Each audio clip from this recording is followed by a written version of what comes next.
Let's start this one off with a little game. I'm gonna play a clip of me jumping out of a window in Black Ops 2 and give you 3 seconds to spot the enemy sniper. Ready? Play.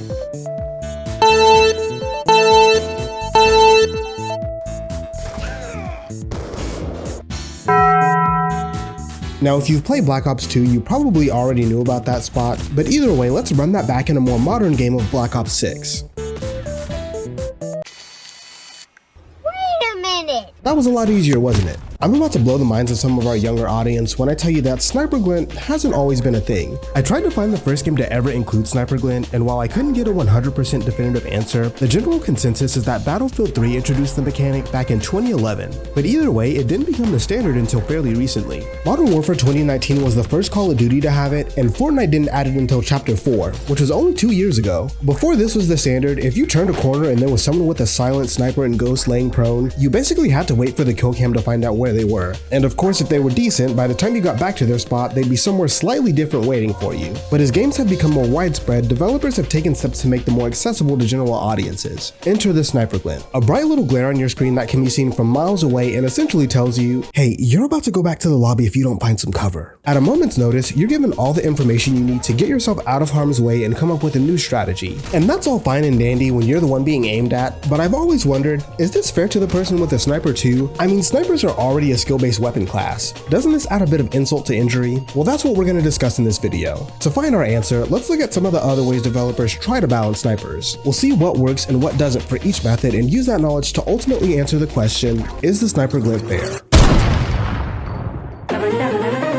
The tightrope balancing act with snipers essentially entirely revolves around the one-shot mechanic, the ability to instantly turn someone into a spectator. From the sniper's perspective, hitting a nasty shot and one-tapping someone, whether it's from a good vantage point on a large map or right in their hitbox with a quickscope, feels fucking amazing, but from this guy's perspective, not so much. Being on the receiving end of this isn't always rage-inducing, and if the shot was really clean, I'll often find myself even giving the other guy props, but that can get old pretty quickly, and a one-shotting sniper in the right player's hands can literally change the entire dynamic of a lobby, discouraging players from being aggressive or forcing them to change routing and play styles. Now, the counter-argument is that unlike spray or spread weapons, if you miss your initial shot with a sniper, there's a good chance you won't have time to get another one off before your target is either gone or has killed you. As a weapon class, snipers also tend to be clunky and unwieldy, so there's a bit of give and take with the weapon type, but let's just assume that the guy with the sniper is Tommy Miller. What can be done to balance things out for poor Abby and Manny? Well, the most obvious solution is to turn that one shot into a 2 or 3 shot. Generally speaking, even for snipers that you would classify as having the ability to one shot, shots to the arm and lower body don't instant kill, but I'm talking about snipers that always require multiple shots to down someone, regardless of where they land. This is already a mechanic in most shooters, but it's used more as a tool for variety rather than balancing. Games will usually have a combination of snipers that are slow firing but have that one shot ability, and ones that have faster fire rates but deal less damage. The Dragunov is the classic example here, but you can also look at it as the difference between Hanzo and Widowmaker and Ash. Personally, I hate these things. As a sniper, nothing feels worse than hitting a nice, well-placed shot and having that target run around a corner or someone else take your kill. From the other point of view, this is strictly a more balanced experience though. There's a sense of freedom in knowing that there isn't something that can end you the moment it sees you on the other team that allows you to play a more laissez-faire game than you can after hearing the enemy chamber say, "They are so dead." Making a sniper a projectile weapon instead of hit scan is a great way to raise the skill floor and make them more balanced. Anyone can have fun with a point-and-click adventure game, but it takes a real gamer to consistently hit shots while accounting for bullet drop and travel time. The skill required to master weapons in this environment is also a natural deterrent for your average gamer. The way I see it, anyone willing to put in the time to consistently hit long-distance shots in these games deserves to be rewarded with a one-shot every now and then. The snipey POV doesn't change much here. They're still instantly dying, but technically speaking, it is possible to react to the sound of a gun firing before the bullet hits you, depending on the distance. That may give you a few frames to hit the deck, but I wouldn't say that's necessarily a realistic or reliable defensive mechanic. Regardless, to me, it's always less of a feels bad man moment when you know you died to someone with some real skill. Games with economy or loot will often balance snipers by making them hard to obtain. Take Apex. The Kraber, which is the best sniper in the game, has never been floor loot outside of LTMs. The only way to get this is from a care package that you'll likely have to fight another team or two over, and even then it's not guaranteed to be in the care pack. That's a pretty hefty price to pay, but the trade-off is that if you do manage to get your hands on one of these, he's on the circus. There's one guy inside. You kill him. There's one guy inside the building. Hit him. Nice. Wait, there's a Oh ultimate. my god, yeah. Along that same vein, the AWP in Valorant and Counter-Strike have some game-carrying potential with their ability to one-shot, and even just the notion that someone may be watching a side entrance or crossing zone with an instant death machine is enough to change how the enemy team plays. But they are expensive. You'll need to save for a couple rounds at minimum to be able to afford these guns, and once you have them, you also run the risk of dying and giving the gun to the enemy team for free. The next one is a bit niche, but interesting. I call it the loading shot. This is the mechanic used for default TF2 Sniper and Widowmaker. These characters have to be ADS'd for a set length of time before their shots do full damage. I think this is interesting in concept because it really drives home the ideology of a sniper, patiently waiting to pick off your target, but I'm not a huge fan of the way that you borderline need to play with this mechanic. Snipers aren't meant to be super mobile, but since you pretty much have to bunker down with these weapons, the playstyle is very sink or swim. If you're hitting your shots, either someone switches to Scout or Winston and makes your life hell, or you farm the lobby. And it's worth mentioning that in both of these games, you still need a headshot even with full power to confirm a kill on most full health targets. And that actually brings us to the final balancing mechanic that we'll talk about before we get into discussing Glint. Snipers that can only one-shot with a heady.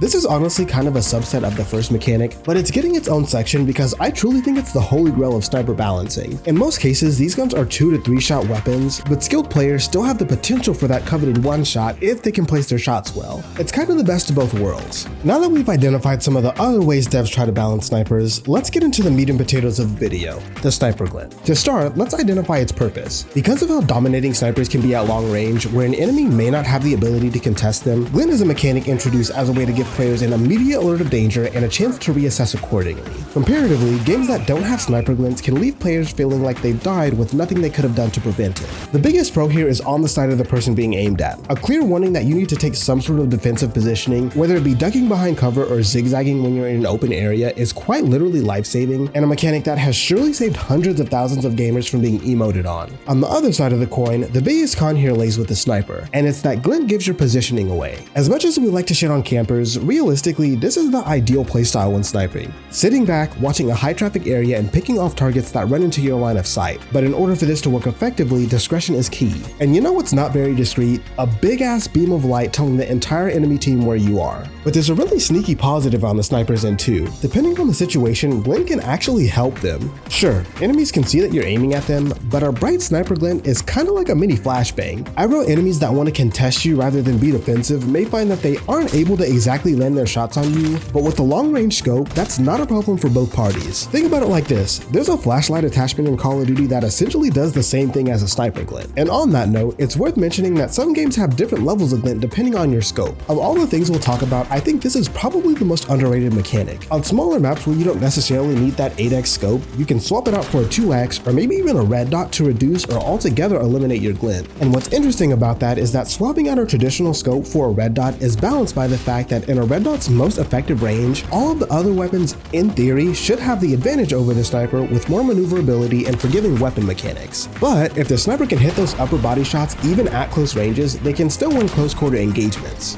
The final point I want to mention is that even with glint, more often than not, the sniper is still at an advantage. The saying knowing is half the battle is really applicable here, but it's only half the battle. You may know there's a sniper aiming at you, but ultimately it's up to you to decide how to combat them. All the sniper has to do is ADS and wait for the right time to shoot. The other player has to make the choice between disengaging, flanking, or taking a fight that puts them at a severe disadvantage. Now with all of that information, let's circle back to the question at the start of the video.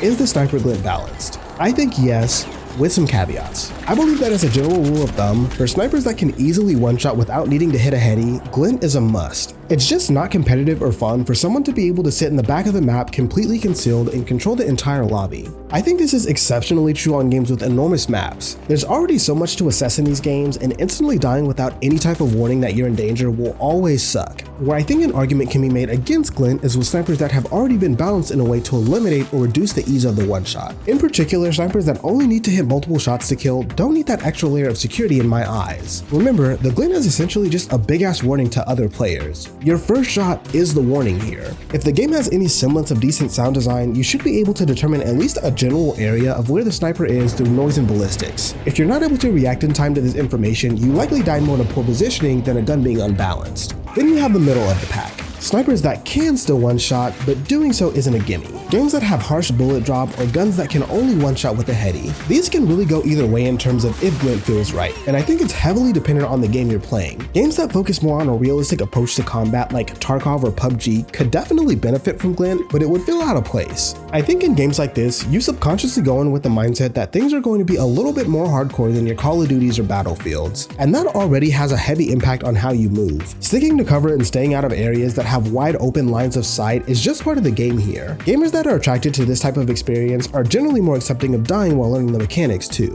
In the hours you spend learning the ropes or perfecting parts of your game here, you'll more than likely naturally learn how to combat snipers with good positioning instead of any other way the game may try to balance them. I think it would also be pretty immersion breaking for Sniper Glint to be in realistic tactical games like this. But for a casual shooter like Fortnite or Halo, Glint feels more at home. Immersion isn't really an issue with a lot of these games, and again, you go into them expecting a more arcadey experience. While Glint is by no means essential here, I do think it's a nice blanket of security for gamers that aren't looking for that sweaty experience that comes with the more hardcore games. These games also tend to have more players that come and go from them, and developers need to account for this by making the game a bit more accessible with mechanics like this. So those are my takes on if Sniper Glint is fair. This is something that has always interested me, so let me know what your thoughts are down below, whether you agree, disagree, or feel that I missed something. If you like the video, and if you really like the video, sub to the channel for more gaming content like this. Thanks for watching until the very end, and I will see you in the next one.